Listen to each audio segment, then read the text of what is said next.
For the longest time, I was incredibly averse to the idea of watching Hell of a Boss or Hazbin Hotel due to the often insufferable nature of some of the more chronically online parts of the fanbase. However, when Loser Baby came on my Spotify Discover Weekly, I thought, maybe the show's worth a shot.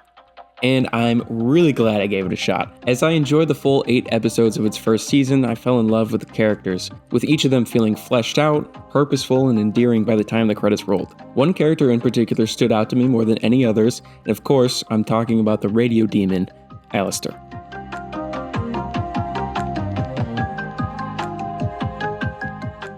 I believe Alastor is one of the better written characters I've seen on television in recent years, and I found myself thinking about him quite a bit. So why exactly does Alastor work so well as a character? What about him, the way he's designed and the way he's written makes him so interesting and so compelling? The first bullet point I want to hit here is where he stands in reference to the primary protagonists and antagonists. Let's just say for the purpose of this discussion that Charlie is our primary protagonist of the show, and Adam is the primary antagonist. Charlie is hopelessly optimistic, seeking to rehabilitate sinners with her Hazbin Hotel to save their lives, driven by a firm belief that even the most vile of souls can change. On the other end of the scale is Adam, believing that no soul can change, and those in hell already had their chance. Adam leads the annual execution for little more than fun, and revels in the bloodshed that he and his executioners cause. Adam exists as the antithesis to Charlie in both plot motivation and fundamental beliefs. Falling somewhere in the middle of this spectrum is Alastor. Alastor allows the hotel to exist, and has no interest in destroying it, but also has no real interest in helping it succeed, saying himself that he finds it wildly entertaining to watch the inhabitants struggle and fail to change their ways. He is not necessarily a protagonist or an antagonist, he exists as sort of this third party with his own motivations and agenda. I absolutely love characters that serve this purpose in stories, and find this third perspective that these characters bring to be really compelling. What makes Alastor stand out from other similar characters is the mystery and the enigma that he is. That carrot on the stick that the writers dangle in front of the audience is so enticing. Over the course of the show, they drip feed clues about his origins and his motivations. Each episode he appears, it feels like we learn a small bit more about him. Just enough that we feel like we're getting to know him better without actually revealing anything particularly substantial.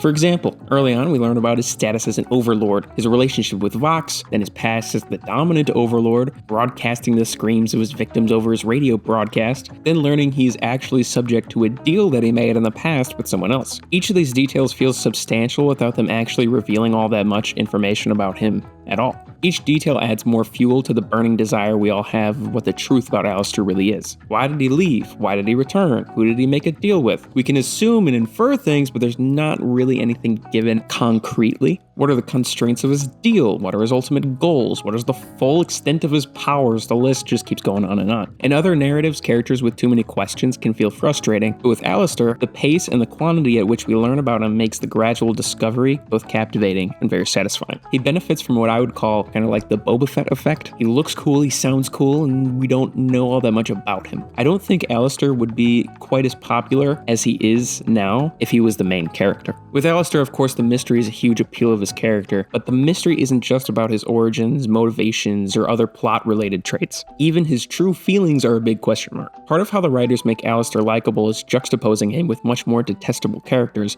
For example, Adam and Valentino. Adam is the primary antagonist of the show, working directly against our protagonist Charlie, and is a rude, insulting villain, but that being said, Adam is pretty hilarious. On the other hand, we also have Valentino, who is by design the most unlikable and downright hateable character in the whole show, considering that he is an evil rapist pimp. In comparison to these two, Alastor doesn't really seem all that bad. We don't see Alastor do anything particularly awful besides things that are kind of played for laughs. It's not that he doesn't have any villainous moments. For example, Alastor eating all the loan sharks and everything. Pretty horrific and villainous, but ultimately not the same as Valentino sexually assaulting Angel Dust. He's clearly an evil radio demon, but because more often than not he's going up against characters worse than him, think Vox or Adam, we as an audience are almost rooting for him. He's terrifying and intimidating without being inherently hateable.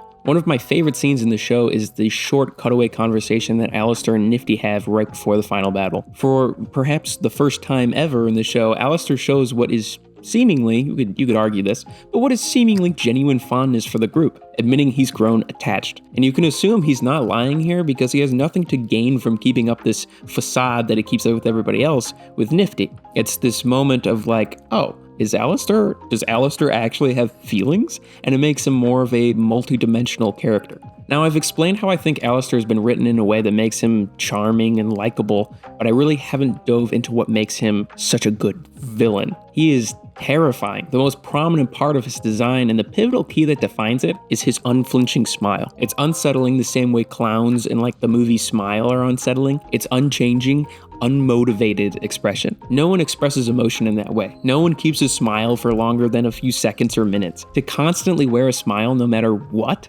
is inherently unnatural, which is what makes it so uncomfortable. Adding to this terror of his design is also the stag motif. Alastor has antlers, and there's this subtle elk bugle that can be heard at times when he shifts into like a more demonic form. The stag motif has been associated with satanic symbolism in popular culture for quite a while, in part due to the stag being a symbol associated with the Celtic god Cernunnos.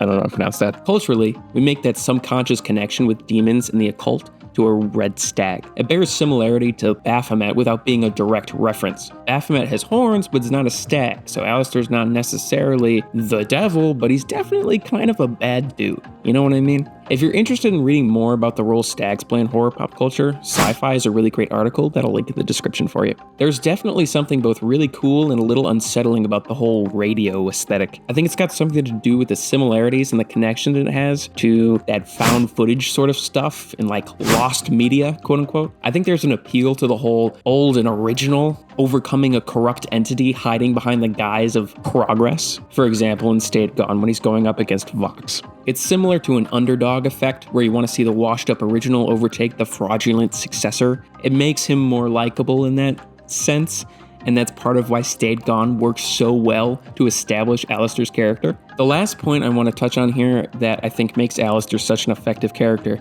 is how sparingly they use his like ultimate demon form, or whatever you want to call it. Only in moments of high tension do we get to see brief glimpses of what his true power could be, and each time it looks a little bit different. Maybe we see a different part of it, or it takes a slightly different form. Near the end of the show, we even learn that Alastor is constrained by a deal that he made, meaning his true power still remains to be seen, which it means it kind of lets our imagination run wild with what he could potentially be capable of, making him even more intimidating. So that about sums up the reasons why I think Alastor is a perfect character, and why I'm very impatiently waiting for the second season of Hazbin.